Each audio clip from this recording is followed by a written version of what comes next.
بھی اس دنیا میں نفس لے کر آیا ہے اس کے نفس کو کبھی نہ کبھی فنا کی منزل پر جانا ہے۔ اب دیکھنا یہ ہے کہ یہاں سے دنیا سے فنا ہے یا مستقل فنا ہے، یعنی جو نفس انسانی ہے وہ کسی ایسی منزل پر بھی تھا کہ جب نہیں تھا، یعنی عدم کی منزل پر تھا، اور اس کے بعد اللہ نے اسے وجود عطا کیا۔ تو ظاہر سی بات ہے کہ جتنے انسان بننا تھے اور جتنے انسان اللہ کی تقدیر میں معین تھے اتنے ہی نفوذ اللہ نے ترتیب دی، یا جتنے نفوذ ترتیب دیے اتنے ہی انسان تخلیق کی۔ تو اس کا مطلب ہے کہ جو اللہ کا جو منصوبہ ہے جسے منصوبہ قدرت کہا جاتا ہے وہ ازل سے ابد تک نہ صرف یہ کہ تخلیق نفس کی منزل پر ہے بلکہ ربوبیت نفس کی بھی منزل پر ہے، اس لیے کہ ہمیں نہیں معلوم کہ ہمارا نفس کیسا ہے کیا ہے۔ ہم اگر غذا کھانا کھاتے تو یہ ہم اپنے جسم کی نشو و نما کے لیے، کہ اگر کھانا نہیں کھائیں گے تو جسم جو ہے وہ پرورش کی منزل پر نہیں آئے گا، جسم میں طاقت نہیں آئے گی، جسم میں نمو نہیں آئے گا۔ اسی لیے مختلف غذائیں اللہ نے رکھی ہیں، مختلف پھل اللہ نے رکھے ہیں، مختلف اجناس اللہ نے رکھے ہیں، اور یہ سب انسان کے جسم کی نشو و نما کے لیے۔ اور اسی لیے اللہ نے موسم کے حساب سے غذائیں رکھی ہیں، موسم کے حساب سے پھل رکھے ہیں کہ انسان جس موسم میں داخل ہو اسی موسم سے مطابقت رکھتے ہوئے اجناس اور پھل اس کے لیے فائدہ مند ہو سکتے ہیں۔ مثلا سردیوں میں جو اجناس اور جو غذائیں ہمارے پاس ہیں تو وہ کسی نہ کسی طرح ہمیں حرارت فراہم کرتی ہیں، اور جو گرمیوں میں ہمارے پاس پھل ہیں اور اجناس ہیں وہ کسی نہ کسی طرح ہمارے جسم کو ٹھنڈا رکھتی ہیں۔ تو اس لیے اللہ نے ایسے انتظامات فرمائے ہیں کہ انسان کو اس دنیا میں آ کر کسی چیز کی کمی محسوس نہ ہو، کوئی تکلیف محسوس نہ ہو، کیونکہ ہم یہاں خود نہیں آ گئے، چونکہ بھیجنے والا اللہ ہے، اس لیے اس نے اس بات کا خیال رکھا کہ کہیں سے بھی انسان محشر میں ہم سے شکایت نہ کرے کہ پروردگار دنیا میں میں اپنی مرضی سے نہیں آیا تھا، اور اگر میں وہاں پہنچا تو مجھے میری ضرورت کی چیزیں ملی ہی نہیں، تو میں کس طریقے سے تیری عبادت کرتا، کیسے تیری اطاعت کرتا، میرے جسم میں تو طاقت ہی نہیں تھی،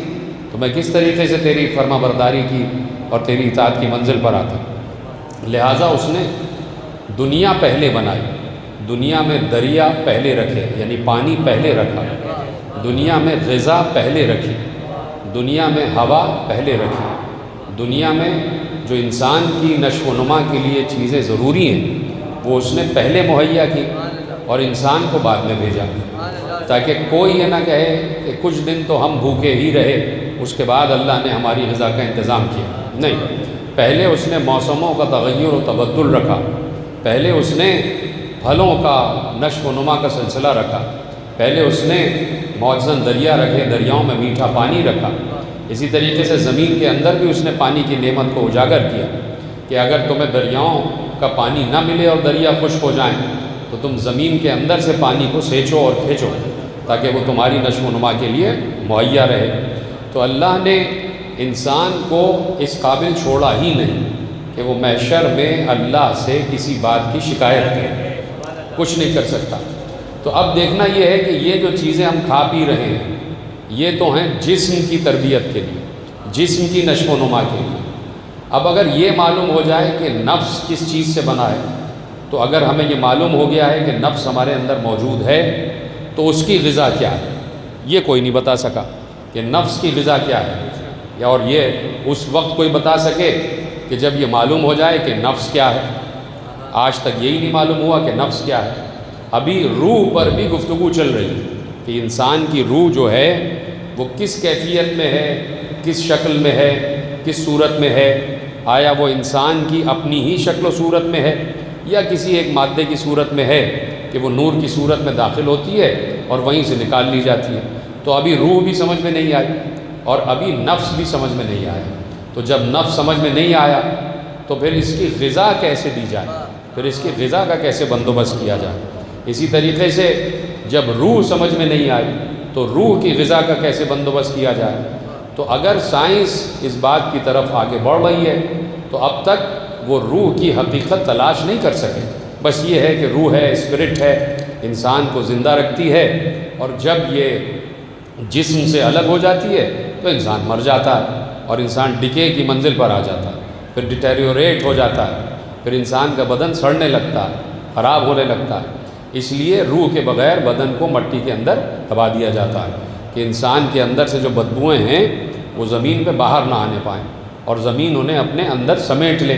اور کسی طریقے سے دوسرا انسان جو زندہ رہ رہا ہے وہ اس مردے کے ڈکے کی وجہ سے متاثر نہ ہو اور اس کو کوئی پریشانی نہ ہو۔ تو یہ اللہ نے انتظامات کر دیے۔ لیکن اگر پتہ لگایا جائے تو دیکھیے صرف ہمارا ہی طبقہ ہے کہ جہاں پر جسم پر بھی بات ہوئی ہے، جہاں پر نفس پر بھی بات ہوئی ہے، جہاں پر روح پر بھی بات ہوئی ہے۔ تو اسی لیے اگر کوئی یہ سمجھنا چاہتا ہے کہ نفس کسے کہتے ہیں تو دیکھیے نفس جسے بھی کہتے ہو، نفس کی کوئی بھی شکل ہو، نفس کی کوئی بھی صورت ہو، نفس سمجھ میں آ رہا ہو یا نہ آ رہا ہو، صرف اس کی شرط اور اس کا جو ایک منزل ہے اور اس کا جو ایک مسکن ہے اور جو اس کا ایک مستقر ہے، وہ امیر المومنین نے بتایا کہ نفس نہیں سمجھ میں آ رہا تو نہ سمجھ میں آئے، لیکن یہ بات طے رکھو کہ نفس کوئی اتنی اونچی چیز ہے، اتنی بلند چیز ہے، اتنی قیمتی چیز ہے کہ اگر نفس فروخت کرنے کی منزل پر آئے تو نفس کو اپنے جیسوں کو فروخت نہ کرنا، نفس کا خریدار خدا ہی ہوتا ہے۔ نفس اگر بیچنا ہو تو اللہ کے ہاتھ بیچنا، اس لیے کہ نفس کی قیمت اللہ ہی دے سکتا، کوئی انسان نفس کی قیمت نہیں دے سکتا۔ اب یہ نفس کیا ہے خود کہہ دیا پیغمبر نے، اور اللہ نے آیت جب اتاری تو یہ کہہ دیا کہ ان سے کہیے کہ یہ اپنے بیٹوں کو لائیں، ہم اپنے بیٹوں کو لائیں، یہ اپنے بیٹوں کو لائیں، ہم اپنی عورتوں کو لائیں، یہ اپنی عورتوں کو لائیں، ہم اپنے نفسوں کو لائیں اور یہ اپنے نفسوں کو لائیں۔ قُلْ تَعَالَوْا نَدْعُو أَبْنَاءَنَا وَأَبْنَاءَكُمْ وَنِسَاءَنَا وَنِسَاءَكُمْ وَأَنفُسَنَا وَأَنفُسَكُمْ، یہ اپنے نفسوں کو لائیں اور ہم اپنے نفسوں کو لائیں۔ یعنی بیٹوں کو الگ منزل پہ یاد کیا، خواتین کو الگ منزل پہ یاد کیا اور نفس کو الگ منزل پہ یاد کیا۔ پیغمبر کہہ دیتے یعنی اگر بیٹا ہی نفس کی منزل پر ہوتا اور بیٹی ہی نفس کی منزل پر ہوتی تو اللہ صرف یہ کہتا کہ ان سے کہو کہ تم اپنے نفسوں کو لاؤ، ہم اپنے نفسوں کو لائیں۔ اس کا مطلب ہے کہ کہیں نہ کہیں نفس اگر بیٹا ہے تو بیٹے کا بھی ایک الگ نفس ہے، اگر خاتون ہے تو اس کا بھی ایک الگ نفس ہے، اور اگر پیغمبر ہے تو اس کا بھی ایک الگ نفس ہے۔ تو اسی لیے کہہ دیا کہ ہم اپنے بیٹوں کو لائیں تم اپنے بیٹوں کو لاؤ، ہم اپنی عورتوں کو لائیں تم اپنی عورتوں کو لاؤ، ہم اپنے نفسوں کو لائیں تم اپنے نفسوں کو لاؤ۔ تو اب دیکھیے پیغمبر بیٹوں کی منزل پر تو لے گئے حسن و حسین کو، اور نساء کی منزل پر لے گئے اپنی بیٹی کو، تو نفس کی منزل پر کس کو لے گئے؟ نفس کی منزل پر کس کو لے گئے؟ تو نفس کی منزل پر لے گئے علی کو۔ تو یہ وہی علی ہے کہ جس نے شب ہجرت سو کر اپنا نفس اللہ کو بیچ دیا تھا۔ تو یہ نہیں کہا کہ میں علی کو لاؤں گا، یہ نہیں کہا کہ میں اپنا نفس لاؤں گا، یعنی نفس علی ہے اللہ کے پاس اور نفس رسول ہے علی کے پاس۔ یعنی اس طریقے سے آپ سمجھیں کہ نفس علی شب ہجرت اللہ کے پاس، اور اب علی کے پاس جو نفس ہے وہ گویا نفس رسول ہے، اس لیے علی کو نفس کی منزل پر لے گئے کہ بھائی ہم اپنے نفسوں کو لائیں تم اپنے نفسوں کو لاؤ۔ تو اس لیے اب اگر کہیں سے ابناءنا کا ترجمہ کہا جائے کہ بھائی ابناءنا کا ترجمہ کیا ہے، تو ابناءنا کا ترجمہ ہے ہمارے بیٹے، ابناءنا یعنی ہمارے بیٹے۔ تو ابن کا مطلب بیٹا، بن بیٹا۔ اسی طرح نساءنا کا مطلب ہماری عورتیں، نساء کا مطلب عورت۔ تو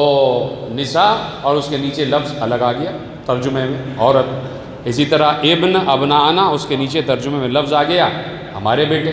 لیکن جب نفس کی منزل آتی ہے تو نیچے ترجمے میں نفس ہی لکھ دیا جاتا ہے۔ تو نفس کا بھی کوئی ترجمہ ہے یا نہیں؟ نفس کا بھی کوئی ترجمہ ہوگا کہ نہیں؟ تو اس کا ترجمہ سیدھا سا یہ ہو گیا کہ ہم اپنے بیٹوں کو لائیں، تم اپنے بیٹوں کو لاؤ، ہم اپنی عورتوں کو لائیں، تم اپنی عورتوں کو لاؤ، ہم اپنے جیسوں کو لائیں، تم اپنے جیسوں کو لاؤ۔ یعنی نفس کا مطلب ہے کسی جیسا ہونا، کسی جیسا ہونا، من نوعن کسی کی طرح ہونا۔ اب پیغمبر جنہیں لے گئے، ہو سکتا تھا کہ بھائی پیغمبر جو ہیں امت کے باپ ہیں، یقیناً امت کے باپ، کہہ دیا پیغمبر نے کہ انا و علی ابوا ہذہ الامہ، میں اور علی اس امت کے باپ ہیں۔ جب اس امت کے باپ ہیں تو پیغمبر اس وقت بھی اس امت کے باپ تھے جب آئے مباہلہ نازل ہوئی، تو پیغمبر بیٹوں کی منزل پر پوری امت کو لے جا سکتے تھے، اس لیے کہ سب کے باپ ہیں، پوری امت کے باپ، تو بیٹوں کی منزل پر پوری امت کو لے جاتے۔ اسی طرح جب پوری امت کے باپ ہیں تو پوری امت کی خواتین کے بھی باپ ہیں، سوائے امہات المومنین کو چھوڑ کے، جو اپنی ازواج ہیں ان کو چھوڑ کے باقی سب کے باپ ہیں۔ تو کسی بھی بیٹی کو لے جاتے یا ساری بیٹیوں کو لے جاتے کہ بھئی یہ میری بیٹیاں ہیں، میں ان کا بھی باپ ہوں۔ تو آپ دیکھ رہے ہیں کہ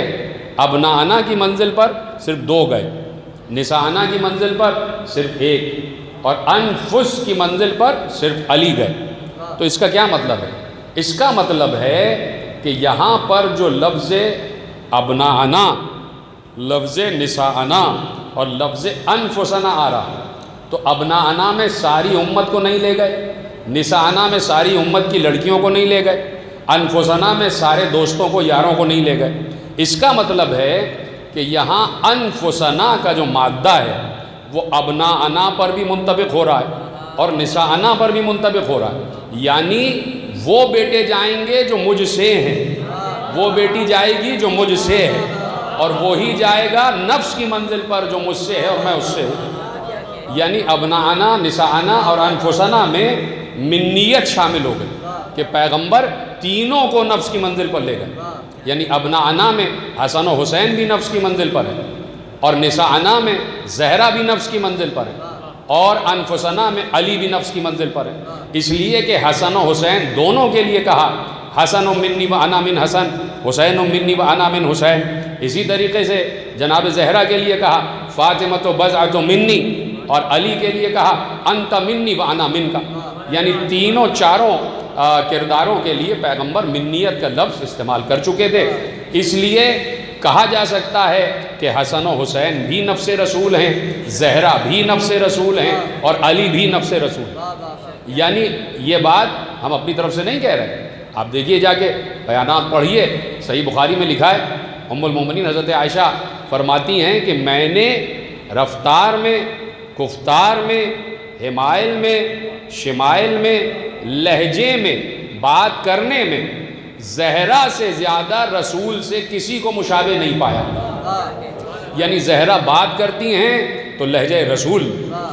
زہرا گفتگو کرتی ہیں تو الفاظ رسول میں، زہرا اگر چل رہی ہیں تو وہی پروقار اور متانت سے بھری چال ہے کہ جو رفتار رسول ہے۔ زہرا کے حمائل، حمائل رسول، زہرا کے شمائل، شمائل رسول۔ اسی طریقے سے پیغمبر نے اور بات واضح کر دی، جب حسن و حسین کا تذکرہ آیا تو پیغمبر نے کہا کہ حسن و حسین دونوں مجھ سے مشابہ ہیں، اس لیے ان دونوں بچوں کا ایک گھر میں آنا ضروری تھا کہ جب تک یہ 2 نہیں ہوں گے رسالت مکمل نہیں ہوگی۔ اس لیے کہ پیغمبر نے کہا کہ سر سے لے کر اور کمر تک حسن مجھ سے مشابہ ہے، اور کمر سے پاؤں تک حسین مجھ سے مشابہ ہے۔ یعنی جب تک حسن و حسین سمجھ میں نہیں آئیں گے مل کر، تب تک کوئی رسول کو سمجھ نہیں سکتا۔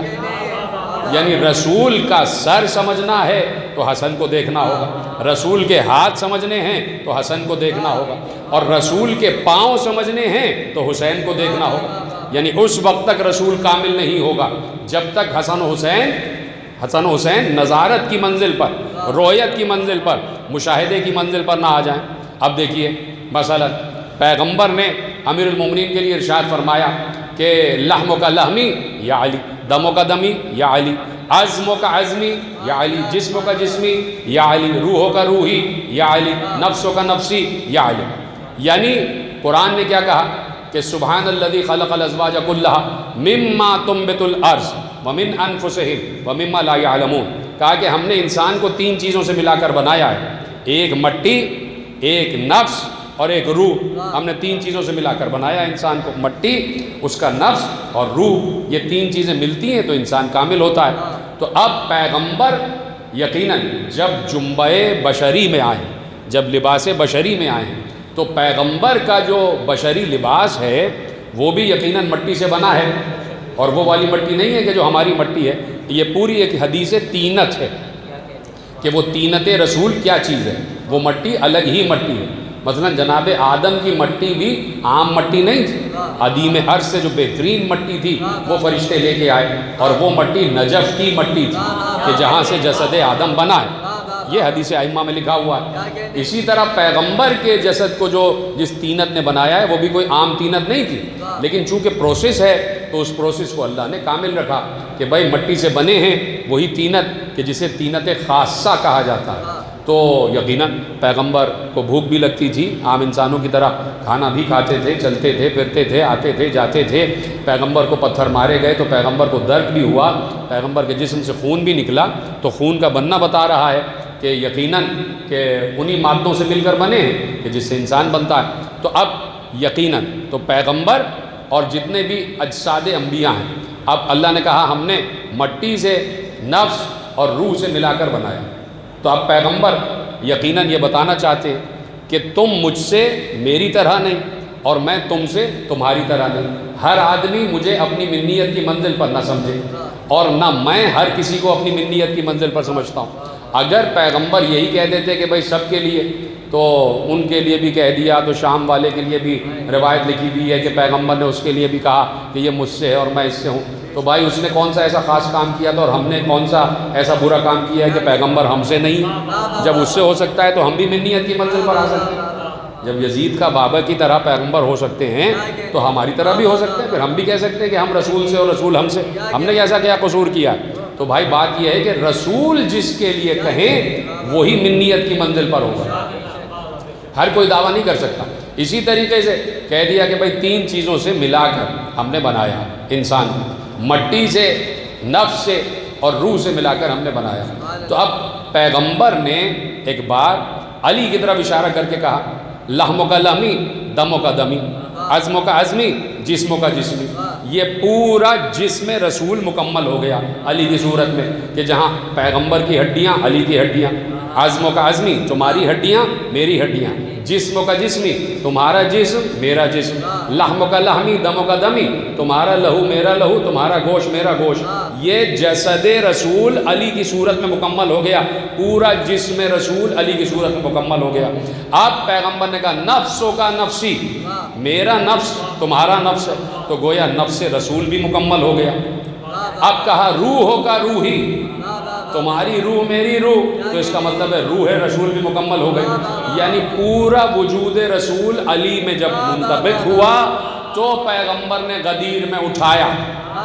اور اٹھا کر کہا کہ من کنت مولا ہو فہذا علی المولا،